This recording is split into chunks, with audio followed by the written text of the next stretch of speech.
Assalamualaikum warahmatullahi wabarakatuh. Perkenalkan, nama saya Muhammad Firdi dengan NIM 2524012 dari kelas PTIK 1A. Di sini saya akan membuat video remedial UAS mata kuliah pengantar teknologi informasi dengan dosen pengampu Pak Hari Antoni Musril, Eskom Mkom.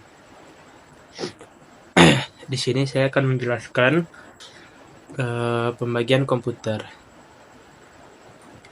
Pembagian komputer itu ada 5 jenis. Yang pertama itu jenis komputer berdasarkan data yang diolah, jenis komputer berdasarkan prosesornya, jenis komputer berdasarkan bentuk fisiknya, jenis komputer berdasarkan penggunanya, dan yang terakhir jenis komputer berdasarkan skala kemampuannya. Yang pertama yang saya akan bahas itu jenis komputer berdasarkan data yang diolah. Yaitu yang pertama itu ada komputer analog. Komputer yang digunakan untuk menerima sinyal analog digunakan untuk melakukan pengecekan data yang tidak berbentuk angka, karena data yang didapatkan adalah data yang bersifat gelombang. Biasanya digunakan untuk mempresentasikan keadaan. Contohnya itu pengecekan suhu, penghitung aliran BBM pada SPBU. Yang kedua tuh komputer digital, komputer yang sering kita pakai untuk aktivitas sehari-hari. CPU atau Central Processing Unit adalah inti dari elemen komputer digital. Bentuknya kecil dan terdiri dari transistor yang bentuknya banyak.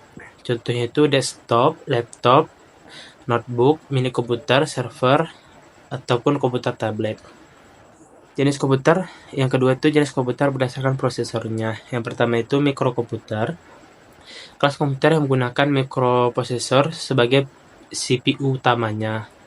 Mikroprosesor, sebuah IC yang digunakan sebagai otak atau pengolah utama dalam sebuah sistem komputer. Dikenal sebagai personal komputer atau PC, home komputer atau small business komputer. Contohnya itu desktop, laptop.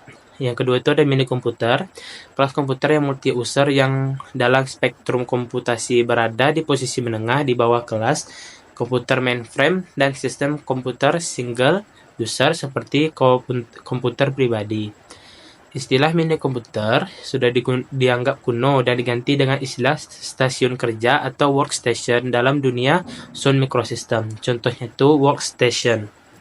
Yang ketiga tuh ada jenis komputer berdasarkan bentuk fisiknya. Pertama, komputer desktop. Ukuran fisiknya itu lumayan kecil. Biasa cocok diletakkan di atas meja. Bahkan sekarang dikembangkan bentuk komputer desktop yang semakin tipis yang dikenal dengan desktop slim. Bentuk desktop ini biasanya dilengkapi dengan banyak ruang yang disebut expansion slot sebagai tempat untuk card tambahan. Contohnya itu komputer desktop.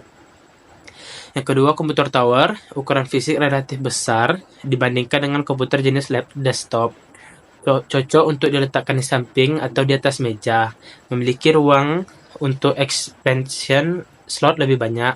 Yang ketiga itu adalah komputer laptop. Komputer dengan ukuran fisik yang dapat dipangku. Ukurannya lebih kecil dari komputer portable. Semua komponennya dibuat menyatu.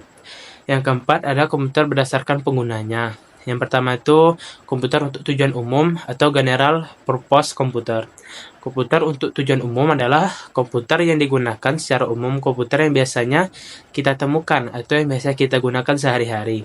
Misalnya, komputer yang digunakan untuk mengetik, mengolah data perhitungan, mengolah data grafis, mengolah database, dan lain sebagainya. Contoh dari komputer ini adalah PC dan laptop. Yang kedua itu ada komputer untuk tujuan khusus atau special purpose komputer. Komputer yang digunakan secara khusus dan mempunyai satu fungsi saja. Komputer tersebut tidak digunakan untuk pekerjaan yang biasanya. Contohnya itu adalah komputer server, PC router, atau terminal DAM. Yang terakhir adalah ada komputer berdasarkan skala kemampuannya, yaitu kategori komputer yang dilihat berdasarkan kemampuannya untuk memproses, baik dalam melayani user, pemrosesan aplikasi, kemampuan untuk melaksanakan tugas dalam banyak hal sekaligus pada saat bersamaan. Contohnya itu pertama ada small scale komputer. Komputer skala kecil merupakan komputer yang memiliki kemampuan proses dalam jumlah kecil. Komputer yang termasuk ke dalam kategori ini adalah komputer desktop atau komputer pribadi yang umumnya digunakan oleh satu orang pada satu saat. Yang kedua ada medium scale komputer.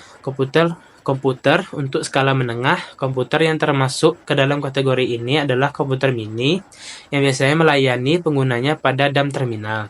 Large scale computer, yang ketiga itu ada large scale computer. Komputer untuk skala besar yang termasuk ke dalam kategori ini adalah komputer mainframe.